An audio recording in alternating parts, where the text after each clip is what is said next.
नमस्कार, Sridevi classes YouTube channel पर एक बार फिर आपका स्वागत है। हमारी special playlist MCQ in electrical engineering में आज हमारे विषय इलेक्ट्रिकल ड्राइंग एंड डिजाइन में मोटर कंट्रोल सर्किट्स और स्टार्टर के कुछ ऑब्जेक्टिव क्वेश्चंस को करते हैं। तो शुरू करते हैं आज की वीडियो। परीक्षाओं में कुछ प्रश्न सिंबल्स के आते हैं, तो जो नॉर्मली ओपन पुश बटन है उसका सिंबल ये स्वरूप रखता है। नॉर्मली ये ओपन है, अगर हम इसे हैंड प्रेशर से पुश करेंगे तो ये क्लोज हो जाएगा और हैंड प्रेशर रिलीज करने से इंटरनल स्प्रिंग एक्शन इसे वापस नॉर्मल ओपन पोजीशन में ले आएगी। इसका बिल्कुल अल्टरनेट एक normally closed push button switch का सिंबल ये है। ये वन वे स्विच है और ये two way single pole double throw switch है। तो हमें सिंबल्स के क्वेश्चंस आ सकते हैं। अगला प्रश्न है कि बजर का सिंबल कौन सा है, तो सही आंसर है कि बजर का सिंबल ये है। इस डी को अगर हम उल्टा कर देते हैं तो ये जो स्वरूप है वो बेल का सिंबल हो जाएगा। ये सिग्नल या पायलट लैंप का सिंबल है, ये फ्यूज का सिंबल है और ये एक टू वाइंडिंग ट्रांसफार्मर का सिंबल है। कॉन्टैक्टर कंट्रोल सर्किट में मेन कॉन्टैक्टर की जो मैग्नेट कॉइल है उसे इस संकेत से शो करते हैं। इसी तरह के संकेत हम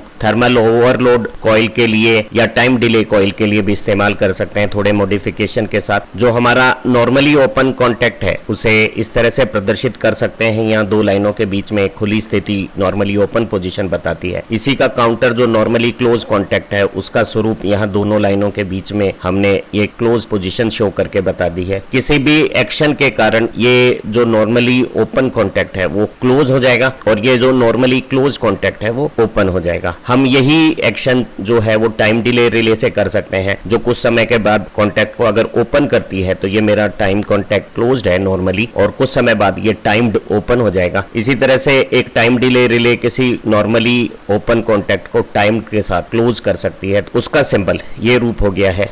हम इसी तरह के बॉक्स में इस तरह का सिंबल बनाकर थर्मल ओवरलोड रिले को रिप्रेजेंट कर सकते हैं। एक और रिप्रेजेंटेशन ओवरलोड रिले का ये हो सकता है, जो गर्म होने के बाद बाईमेटलिक स्ट्रिप के मुड़ने से अपने नॉर्मल ओपन कॉन्टैक्ट को तो क्लोज कर देगी और नॉर्मली क्लोज कॉन्टैक्ट को ओपन कर देगी। और ये जो थर्मल ओवरलोड रिले के जो कॉन्टैक्ट्स हैं वो सीक्वेंस में 95 96 के बीच में नॉर्मली क्लोज्ड और 97 और 98 के बीच में नॉर्मली ओपन रूप में होते हैं। इंडियन स्टैंडर्ड इंस्टीट्यूट की प्रैक्टिस के अनुसार जो हमारे मेन पावर कॉन्टैक्ट हैं या ऑक्सिलरी कॉन्टैक्ट्स हैं उनकी मेक कॉन्टैक्ट को हम इस तरह से प्रदर्शित कर सकते हैं। जो नॉर्मल पोजीशन में ओपन है और किसी कंट्रोल एक्शन से क्लोज हो जाएगा। यहाँ दो लाइनों के बीच में ओपनिंग बता रही है कि ये नॉर्मली ओपन पोजीशन है मेक कॉन्टैक्ट की, लेकिन ये अगर एक्शन होगी तो क्लोज हो जाएगा। बिल्कुल इसी स्वरूप में ब्रेक कॉन्टैक्ट को हम इस तरह से प्रदर्शित कर सकते हैं और ये सारे रूप अलाउड हैं। सभी कॉन्टैक्ट्स को बनाते समय जो कॉन्टैक्ट की एक्शन है वो लेफ्ट से राइट या ऊपर से नीचे प्रदर्शित करने का प्रचलन है। थर्मल ओवरलोड रिले से भी हमारे कॉन्टैक्ट के ऑपरेशन होते हैं, तो ये हमारा मेक कॉन्टैक्ट हो गया और ये थर्मल ओवरलोड ब्रेक कॉन्टैक्ट हो गया है। आइसोलेटर के सिंबल को परीक्षाओं में पूछा जाता है, तो ये जो सिंबल है वो आइसोलेटर का सिंबल हो गया। एक स्टार्टर का जनरल सिंबल ये स्वरूप रखता है, जिसमें एक बॉक्स के ऊपर हम ऊपर कंट्रोल एक्शन को प्रदर्शित कर रहे हैं। ये अगर डायरेक्ट ऑनलाइन है तो यहाँ DOL लिख देंगे। अगर ये स्टार डेल्टा है तो ये देखिए अंदर स्टार और बाहर डेल्टा का सिंबल बता रहे हैं। और अगर ये ऑटो ट्रांसफार्मर टाइप स्टार्टर है तो इसे यूं प्रदर्शित किया जा सकता है। एक 3 phase induction motor singly excited motor होती है, जिसका ये जो आउटर सर्किल स्टेटर को रिप्रेजेंट कर रहा है उसमें 3 फेज सप्लाई 3 सप्लाई वायर से कनेक्ट कर देते हैं। और जो स्क्वाइल केज रोटर है उसे अंदर दिखाया गया है। M मोटर का सिंबल हो गया और ये सिंबल बता रहा है कि ये AC मोटर है। तो हम 3 फेज स्क्वाइल केज इंडक्शन मोटर को इस तरह से प्रदर्शित करते हैं। अगर यही स्लिप रिंग या वाउंड मोटर होगी तो रोटर में भी स्टेटर जैसी वाइंडिंग होगी और रोटर के भी कनेक्शन 3 स्लिप रिंग्स पे बाहर एक्सटर्नल कंट्रोल रेजिस्टेंस से कनेक्ट होने के लिए यहाँ बाहर आते हुए दिखाई दे रहे हैं। तो ये सिंबल हमारा 3 फेज स्लिप रिंग मोटर या वाउंड रोटर का हो जाएगा। फ्यूज को इनमें से किसी भी एक तरीके से प्रदर्शित कर सकते हैं और जो सप्लाई साइड है उसे डार्क करके प्रदर्शित करते हैं, ताकि फ्यूज से जो आइसोलेटेड लोड साइड है उसका पता लग जाए। 3 फेज अल्टरनेटर को पैरेलल ऑपरेशन करने के लिए सिंक्रोनाइज करना पड़ता है, उसके लिए हम सिंक्रोनोस्कोप का इस्तेमाल करते हैं और इनमें से किसी भी एक रूप में हम सिंक्रोनोस्कोप को रिप्रेजेंट कर सकते हैं। और ये जो सिंबल है वो ज्यादा प्रीफर्ड सिंबल है, जो बता रहा है जो इनकमिंग अल्टरनेटर है जिसे हमें पैरेलल ऑपरेट करना है उसे स्पीड कम करनी है या ज्यादा करनी है, ताकि दोनों अल्टरनेटर की फ्रीक्वेंसी मैच हो जाए। इंडियन स्टैंडर्ड प्रैक्टिस के अनुसार सिंगल फेज 2 वाइंडिंग ट्रांसफार्मर को इनमें से किसी भी एक स्वरूप में प्रदर्शित कर सकते हैं। ये दो गोले 2 वाइंडिंग में मैग्नेटिक कपलिंग को प्रदर्शित कर रहे हैं और ये 2 तार ये बता रहे हैं कि सिंगल फेज वाइंडिंग के 2 टर्मिनल्स हैं। ये 2 वायर से वो टर्मिनल्स दिखाए जा रहे हैं। ये सिंबल भी वाइंडिंग के कनेक्शंस को मैग्नेटिकली कपलिंग बता रहा है और ये दो वायर से वाइंडिंग के कनेक्शन है ये प्रदर्शित कर रहा है। इनमें से हम किसी भी एक प्रतीक चिन्ह को सिंगल फेज ट्रांसफार्मर के लिए इस्तेमाल कर सकते हैं।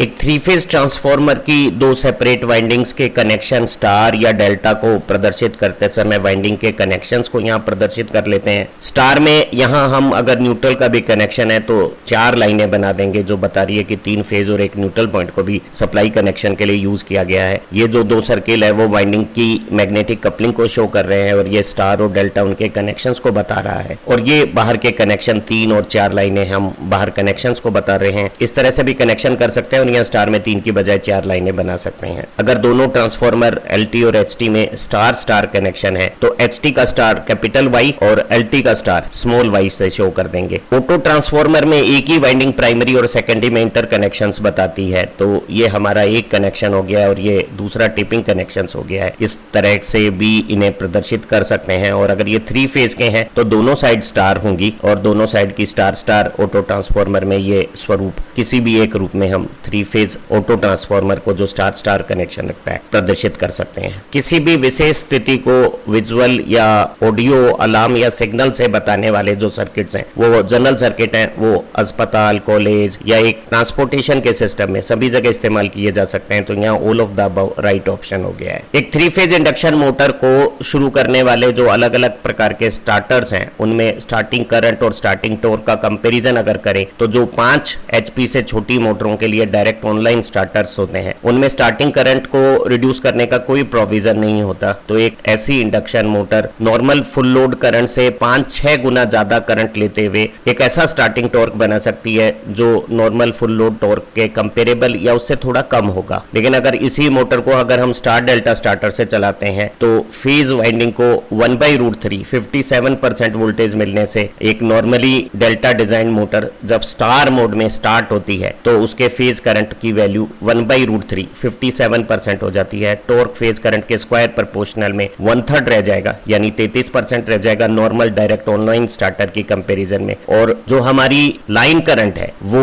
1/3 रह जाएगी। तो स्टार डेल्टा स्टार्टर में हम लाइन करंट और टॉर्क दोनों को 1/3 कर लेते हैं, जबकि यही काम ऑटो ट्रांसफार्मर में जब हम किसी रिड्यूस टेपिंग की वोल्टेज को मोटर पे सीधे देते हैं डेल्टा कनेक्शन के साथ, तो टेपिंग के हिसाब से अगर 60% टेपिंग है तो फेज करंट 60% हो जाएगा, टॉर्क फेज करंट के स्क्वायर सिर्फ 36% रह जाएगा। और जो हमारी ट्रांसफार्मर एक्शन है उससे लाइन करंट जो इनपुट साइड में है प्राइमरी साइड में वो भी स्क्वायर रिलेशन से 0.6% टेपिंग के लिए 0.6 का स्क्वायर 36% रह जाएगी। तो अगर एक 57% टेपिंग के साथ ऑटो ट्रांसफार्मर होता तो एक स्टार डेल्टा स्टार्टर और ऑटो ट्रांसफार्मर एक जैसा व्यवहार करते। अभी इस परिस्थिति में आप देखिएगा कि सबसे ज्यादा टॉर्क डायरेक्ट ऑनलाइन स्टार्टिंग में बनेगा और सबसे कम स्टार डेल्टा स्टार्टर बना रहा है। लेकिन अगर ये टेपिंग 57% से कम 50% टेपिंग होती तो ऑटो ट्रांसफार्मर का स्टार्टिंग टॉर्क सबसे कम हो सकता था। एक स्क्वायर केज इंडक्शन मोटर को किसी भी तरीके से जब हम स्टार्ट करते हैं तो स्टार्टिंग करंट को कम करते समय स्टार्टिंग टॉर्क जो वैसे भी कम होता है वो और ज्यादा कम हो जाता है। लेकिन अगर एक मोटर हमारी स्लिप रिंग प्रकार की है, उसके रोटर में भी स्टेटर जैसे वाइंडिंग है, तो उसके साथ स्टार्टिंग में एक्स्ट्रा सीरीज रेजिस्टेंस को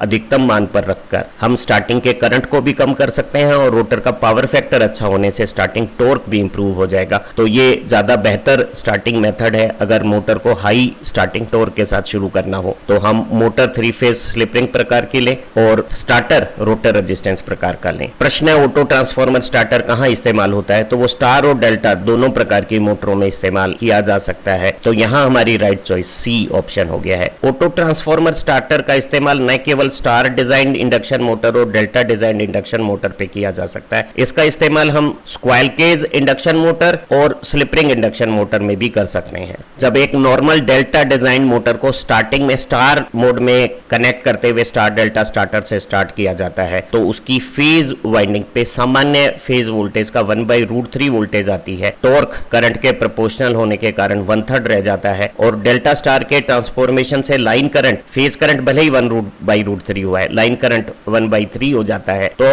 स्टार डेल्टा स्टार्टर में हमारा लाइन करंट भी 1/3 रह जाता है और स्टार्टिंग टॉर्क भी 1/3 हो जाता है। हम मोटर कंट्रोल सर्किट में अलग अलग प्रकार की टाइम डिले रिले का इस्तेमाल करते हैं, जिसमें एक इलेक्ट्रॉनिक सर्किट टाइम की कैलकुलेशन करके कंट्रोल एक्शन करता है। तो कंट्रोल सर्किट में ये कंट्रोल कार्य को कुछ समय के लिए स्थगित कर सकते हैं। ये कुछ डिले के बाद ऑन या डिले के बाद ऑफ प्रकार की भी हो सकती हैं। तो जो आंसर डी है, ए और बी दोनों, वो हमारा राइट ऑप्शन हो गया है। पूछा है स्टार डेल्टा स्टार्टर के बारे में क्या सही है। तो हम मोटर के जो 6 कनेक्शन है वो स्टार्टर के अंदर लाते हैं, जहां एक कॉन्टेक्टर उन्हें स्टार में जोड़ने का काम कर सकता है और एक दूसरा कॉन्टेक्टर उन्हीं 6 टर्मिनल के साथ डेल्टा कनेक्शन बना सकता है। हम 3 पावर सप्लाई के कनेक्शन भी स्टार डेल्टा में मेन पावर कॉन्टेक्ट्स में लाते हैं और कुल 3 कॉन्टेक्टर इस तरह के ऑपरेशन में काम में लिए जाते हैं और हम स्टार डेल्टा स्टार्टर को दोनों स्क्वाइरल केज और वाउंड रोटर में इस्तेमाल कर सकते हैं। तो चारों कथन सही है। आप इन स्टेटमेंट्स का थ्योरी क्वेश्चन में भी आंसर देने में इस्तेमाल कर सकते हैं। कंट्रोल एप्लीकेशन में एक मोटर को फॉरवर्ड या रिवर्स चलाने के लिए या 2 अलग अलग सप्लाईज में चलाने के लिए हम इंटरलॉकिंग का इस्तेमाल करते हैं और ये इंटरलॉकिंग 2 कॉन्टेक्टर को एक साथ साइमल्टेनियस ऑपरेशन से रोकती है, अन्यथा सप्लाई में एक शॉर्ट सर्किट होने से भारी नुकसान हो सकता है। इंटरलॉकिंग करने के लिए हम एक कॉन्टेक्टर के जो नॉर्मली क्लोज्ड कॉन्टेक्ट होते हैं उन्हें हम दूसरे कॉन्टेक्टर के पावर कंट्रोल सर्किट की सीरीज में जोड़ देते हैं। तो अगर एक कॉन्टेक्टर ऑन है तो उसके normally close contact open position में आने पर दूसरे कॉन्टेक्टर का पावर कंट्रोल सीरीज में ओपन होने के कारण कभी भी कनेक्ट नहीं होगा, तो 2 कॉन्टेक्टर साइमल्टेनियस ऑपरेट नहीं होंगे। हम कुछ ऐसे पुश बटन इस्तेमाल कर सकते हैं जिसमें नॉर्मली क्लोज और नॉर्मली ओपन कॉम्बिनेशन होता है और इनकी मदद से जब हम एक ऑपरेशन करते हैं तो एक contact normally close open condition में आ जाएगा और नॉर्मली ओपन क्लोज कंडीशन में आ जाएगा। तो एक कनेक्शन ऑन होने पर दूसरा कनेक्शन ऑफ हो जाएगा, तो इंटरलॉकिंग प्रोवाइड हो जाएगी। तो यहाँ चारों कथन सही है। अगर एक ही प्रोसेस मोटर को एक से ज्यादा जगह से हमें कंट्रोल करना है या इन्हें लिमिट स्विच की मदद से कंट्रोल कराना है तो हमें मोटर को शुरू करने के लिए बहुत सारी पोजीशंस पर बहुत सारे नॉर्मली ओपन पुश बटन को आपस में पैरेलल कनेक्ट कर देना है और इनमें से किसी भी पुश बटन को अगर आप पुश करके नॉर्मली ओपन से क्लोज करेंगे तो वो कॉन्टेक्टर कॉइल में करंट को फ्लो करके मोटर को शुरू कर सकता है। ये एक्शन हम किसी लिमिट कंडीशन से ऑटोमेटिक भी लिमिट पुश बटन की मदद से कर सकते हैं। इन्हीं मोटर्स को एक से ज्यादा जगह पे रोकने के लिए बहुत सारे नॉर्मली क्लोज पुश बटन्स या नॉर्मली क्लोज लिमिट स्विचेस को हम आपस में पावर कंट्रोल सर्किट के सीरीज में जोड़ देंगे, जो किसी लिमिट आने पे या पुश एक्शन करने पे कॉन्टेक्टर कॉइल के करंट को रोक के हमारी स्टॉप पोजीशन मोटर की बना देंगे। हमने कंट्रोल एक्शन के लिए पुश बटन तो एक से ज्यादा जगहों पर एक से ज्यादा लिए हैं, लेकिन मोटर को चलाने के लिए हमें कॉन्टेक्टर कॉमन एक ही यूज करना होगा और चारों ऑप्शन यहाँ सही ऑप्शन हो गए हैं। हमें उम्मीद है कि आज की इस वीडियो से आपको मोटर कंट्रोल सर्किट और स्टार्टर के एमसीक्यू क्वेश्चन करने में परेशानी नहीं होगी। आप हमारी इसी सीरीज की दूसरी वीडियो से अपनी विषय समझ को मजबूत बनाएं, परीक्षाओं में अच्छा प्रदर्शन करें। Have nice time. Thank you very much.